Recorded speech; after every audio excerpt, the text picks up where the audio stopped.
Salut tout le monde! Bienvenue sur ma chaîne et merci beaucoup d'être là pour une nouvelle recette. Alors aujourd'hui, je souhaite partager avec vous ma version de la forêt noire. Alors c'est un molly cake au chocolat que j'ai utilisé comme biscuit, que j'ai arrosé avec un sirop à la vanille. Je l'ai garni ensuite avec une ganache montée au chocolat blanc et à la vanille. Et à l'intérieur, j'ai fourré le gâteau avec une compote de cerises fraîches. Je vais vous montrer la liste des ingrédients. Ensuite, je vous montre comment j'ai préparé ce gâteau, qui peut être d'ailleurs une excellente idée de gâteau d'anniversaire. Alors, je vous souhaite un agréable moment en regardant cette vidéo. Je vous propose aujourd'hui de commencer la recette par chemiser le moule. Pour ceci, on procède au pliage du papier sulfurisé de cette façon-là.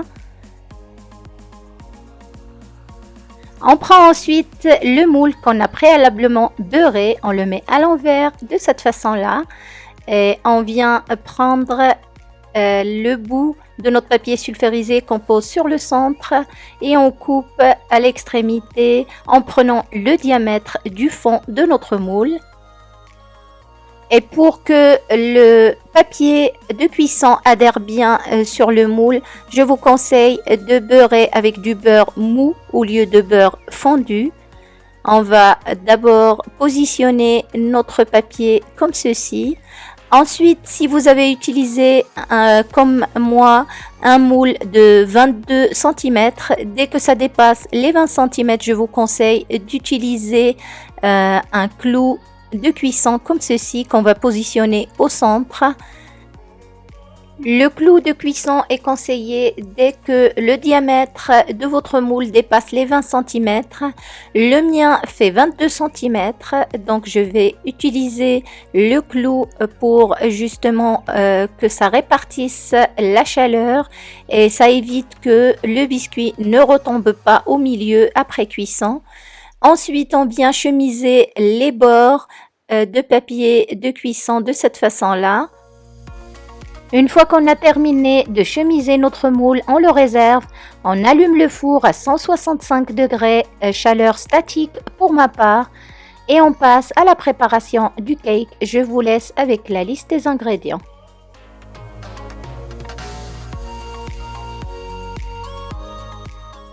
Dans la cuve du robot, on va mettre les œufs.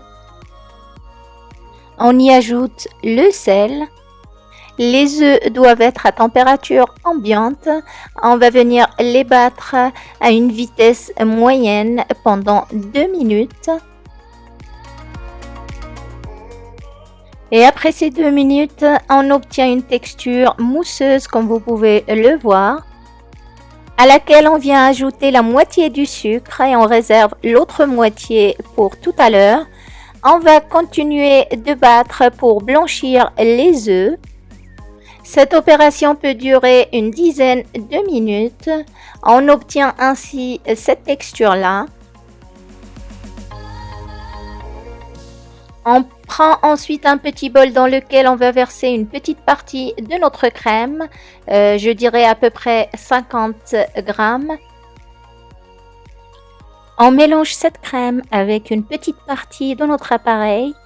On va mélanger à la maryse délicatement jusqu'à ce qu'on incorpore les deux éléments. Une fois que c'est bien mélangé, on les verse sur notre appareil et on les fait intégrer délicatement toujours à l'aide de la maryse.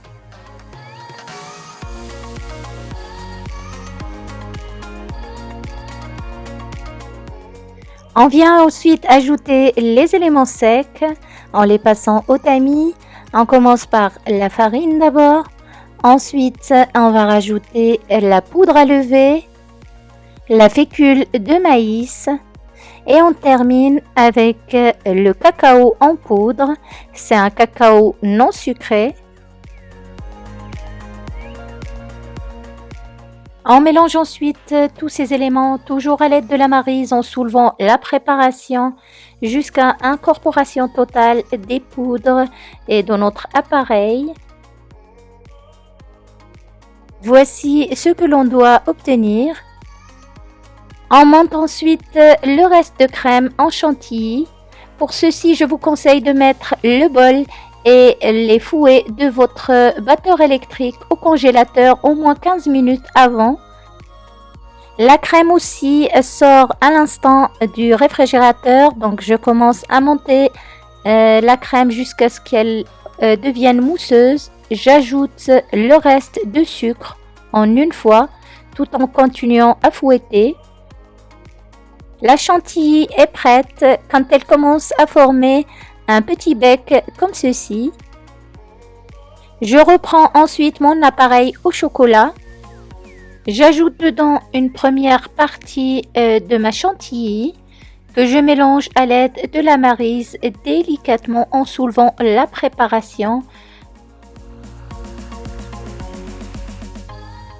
On rajoute ensuite une deuxième partie de la chantilly et on mélange de la même manière tout en soulevant la préparation à l'aide de la maryse pour garder cette texture bien mousseuse.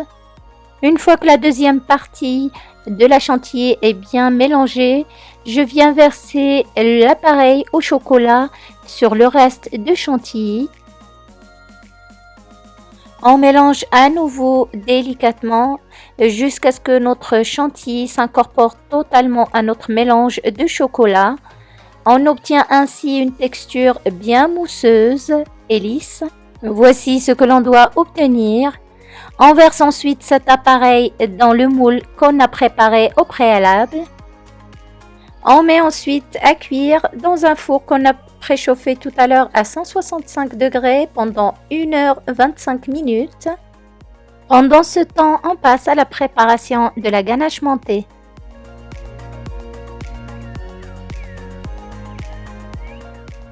On commence d'abord par hydrater les feuilles de gélatine en les trempant dans un grand volume d'eau froide.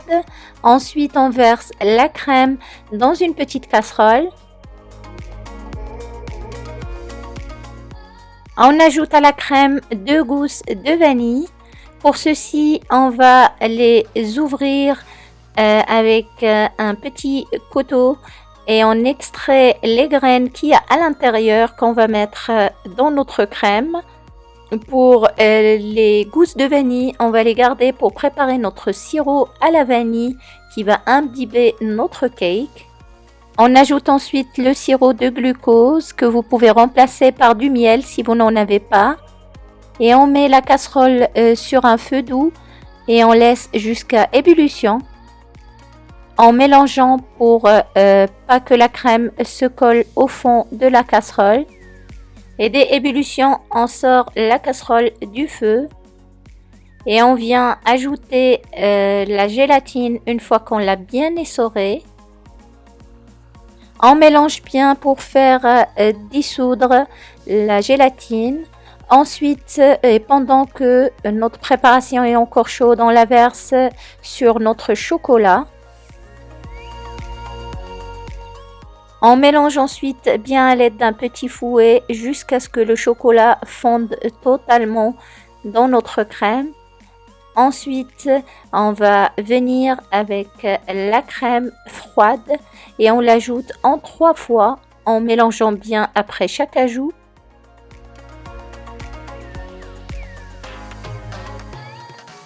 On va venir ensuite avec un mixeur plongeant qu'on glisse délicatement comme ceci en l'inclinant pour ne pas faire entrer des bulles d'air et on mixe à la vitesse la plus basse possible.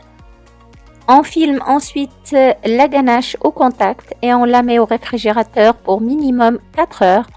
Pour ma part, je préfère la préparer la veille.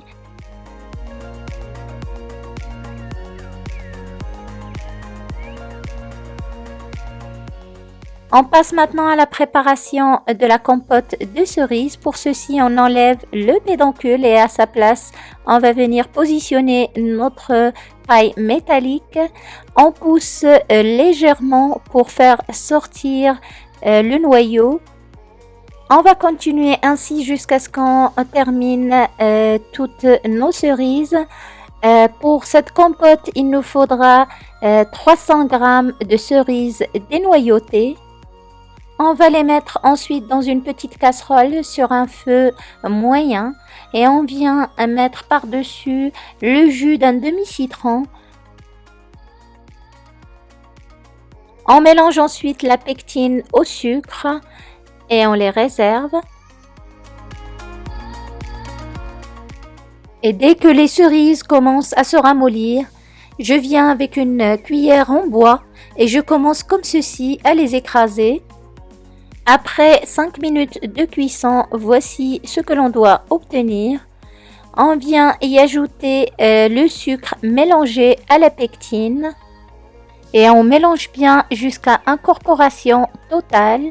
On laisse ensuite bouillir pendant à peu près 2 minutes. Et à ce stade, je vous conseille d'utiliser la maryse pour bien racler les bords pour qu'ils ne se collent pas. Ça risque de brûler et de donner une saveur amère à votre compote. Donc à l'aide de la maryse, on continue à chaque fois de racler les bords. La compote est prête, on la retire du feu et on la verse directement dans un petit bol pour la laisser refroidir.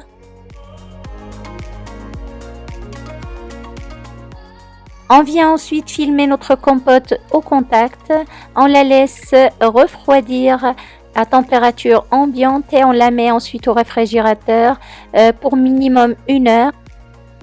Mon cake est prêt, je le sors du four.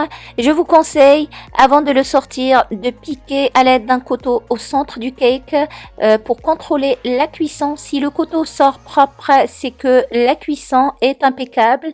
Donc on le sort et on le met sur le plan de travail pendant 2 minutes à peu près, qui refroidissent un petit peu avant de le démouler.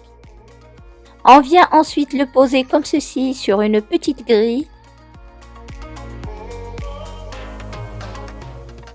On retire ensuite le papier de cuisson sur les bords comme ceci.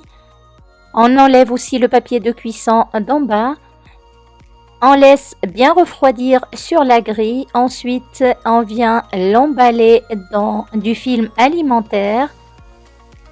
Et si vous souhaitez, comme moi, préparer ce gâteau pour une fête spéciale, comme un anniversaire par exemple, je vous conseille de procéder de la même manière, c'est-à-dire préparer votre cake, votre ganache et votre compote de fruits la veille. Et le lendemain, il ne restera plus qu'à préparer le sirop d'imbibage, monter votre ganache et vous procédez ensuite au montage de votre gâteau et à sa décoration le jour J.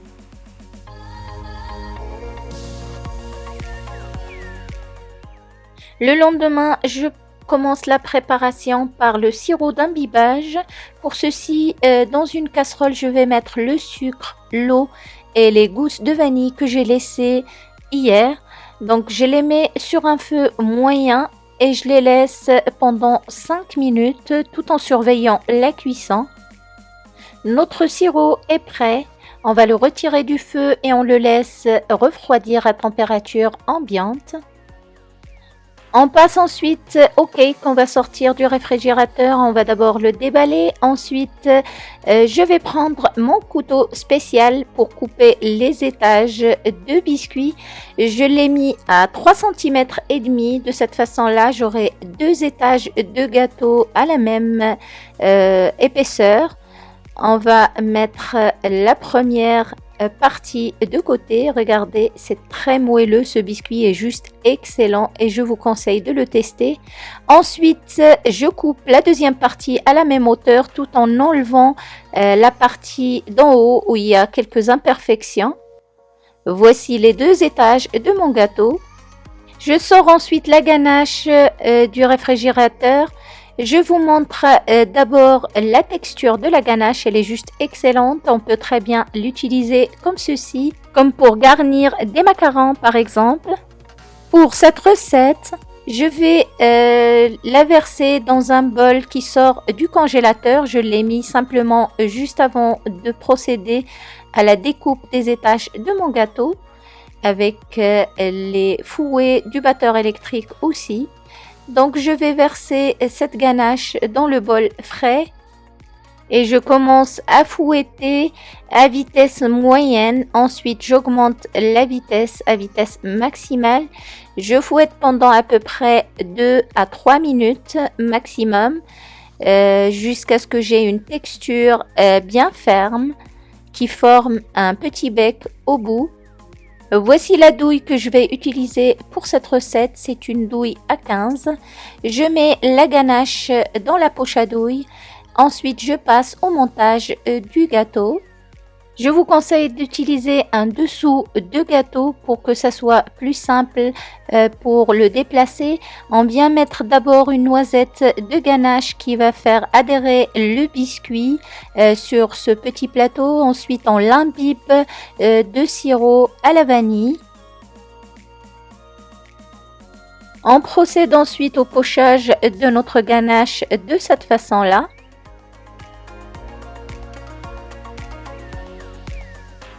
Et avec une petite spatule, on vient lisser comme ceci toute la partie au milieu et on laisse les bords.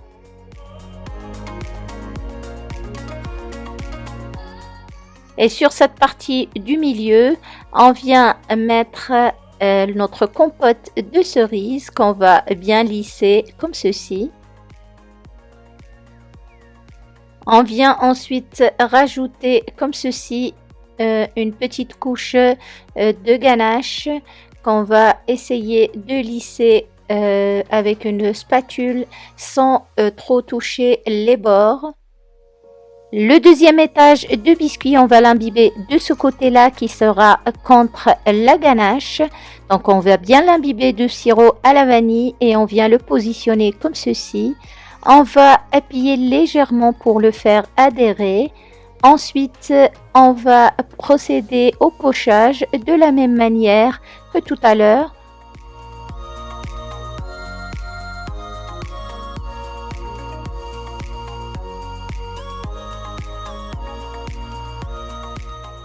On décore ensuite notre gâteau de cerises fraîches comme ceci. On va mettre un maximum parce qu'on adore ça.